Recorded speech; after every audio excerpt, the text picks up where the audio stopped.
சென்னையில் கடந்த தேர்தல்களுடன் ஒப்பிடுகையில் வாக்கு சதவீதம் அதிகரித்திருந்தாலும் வாக்களித்தோரின் எண்ணிக்கை சொற்ப அளவிலேயே அதிகரித்துள்ளது. அது குறித்து விரிவாக பார்க்கலாம் இந்த செய்தி தொகுப்பில்.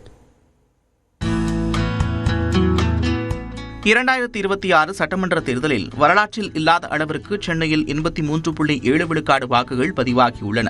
ஆனால் அதற்கு மாறாக சொற்ப அளவிலேயே வாக்களித்தவர்களின் எண்ணிக்கை அதிகரித்துள்ளது. அதாவது 2016ஆம் ஆண்டு சென்னையில் 61.2 விழுக்காடு வாக்குகள் பதிவாகின. அப்போது 39,75,976 வாக்காளர்களில் 24,22,915 பேர் வாக்களித்திருந்தனர். அதன் நீட்சியாக 2021 சட்டமன்ற தேர்தலில் சென்னையில் சுமார் 40 லட்சம் வாக்காளர்கள் இருந்த நிலையில் 60 விழுக்காட்டினர், அதாவது 24,16,815 பேர் தங்கள் ஜனநாயக கடமையை ஆற்றினர். சிறப்பு வாக்காளர் திருத்தப் பட்டியலுக்கு பிறகு சென்னையில் வாக்காளர்களின் எண்ணிக்கை 28,30,936 குறைந்தது. இந்நிலையில் 2026 சட்டமன்ற தேர்தலில் 24,69,493 பேர் மட்டுமே வாக்களித்துள்ளனர். அதாவது கடந்த தேர்தலுடன் ஒப்பிடுகையில் சென்னையில் மிக சொற்ப அளவிலேயே வாக்குகள் கூடுதலாக பதிவாகியுள்ளன.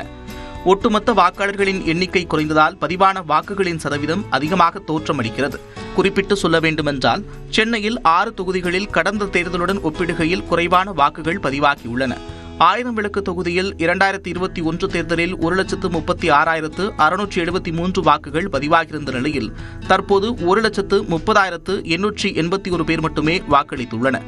இதன் மூலம் கடந்த தேர்தலுடன் ஒப்பிடுகையில் சுமார் 6,000 வாக்குகள் குறைவாக பதிவாகியுள்ளது.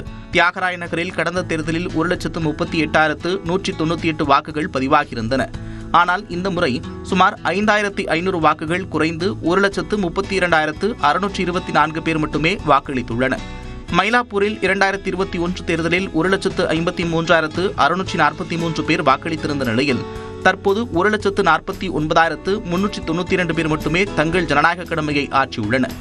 இது கடந்த தேர்தலுடன் ஒப்பிடுகையில் 4,251 வாக்குகள் குறைவாகும். அமைச்சர் சேகர்பாபு போட்டியிட்ட துறைமுகம் தொகுதியில் கடந்த முறை 1,06,687 பேர் வாக்களித்திருந்தனர். ஆனால் இந்த முறை 2,463 வாக்குகள் குறைந்து 99,404 வாக்குகள் மட்டுமே பதிவாகியிருக்கிறது. கடந்த முறை சைதாப்பேட்டையில் 1,61,361 வாக்குகள் பதிவாகியிருந்த நிலையில் இந்த முறை 1,58,908 பேர் மட்டுமே வாக்களித்திருக்கிறார்கள். வாக்காளர்களின் எண்ணிக்கை குறைந்ததால் 20 விழுக்காடு வாக்கு சதவீதம் உயர்ந்த நிலையில் 2,453 பேர் குறைவாக தங்கள் ஜனநாயக கடமையை ஆற்றியுள்ளனர். எழும்பூரில் கடந்த 2021 தேர்தலில் 1,19,450 பேர் வாக்களித்திருந்த நிலையில் தற்போது 1,18,723 பேர் வாக்களித்துள்ளனர். இதன் மூலம் 727 வாக்குகள் குறைந்திருப்பது தெரியவந்துள்ளது. ஒட்டுமொத்தமாக சென்னையில் வரலாற்றில் இல்லாத வகையில் அதிக சதவீத வாக்குப்பதிவு நடந்தது என்ற போதிலும் வாக்கு எண்ணிக்கை என்னவோ சொற்பமான அளவில் சில ஆயிரங்களே வாக்குகளாக அதிகரித்துள்ளது. எஸ்ஐஆர் நடவடிக்கையில் இறந்த வாக்காளர்களின் பெயர்களும் இரட்டை வாக்குகளும் நீக்கப்பட்டதும் ஒரு காரணமாக கூறப்படுகிறது.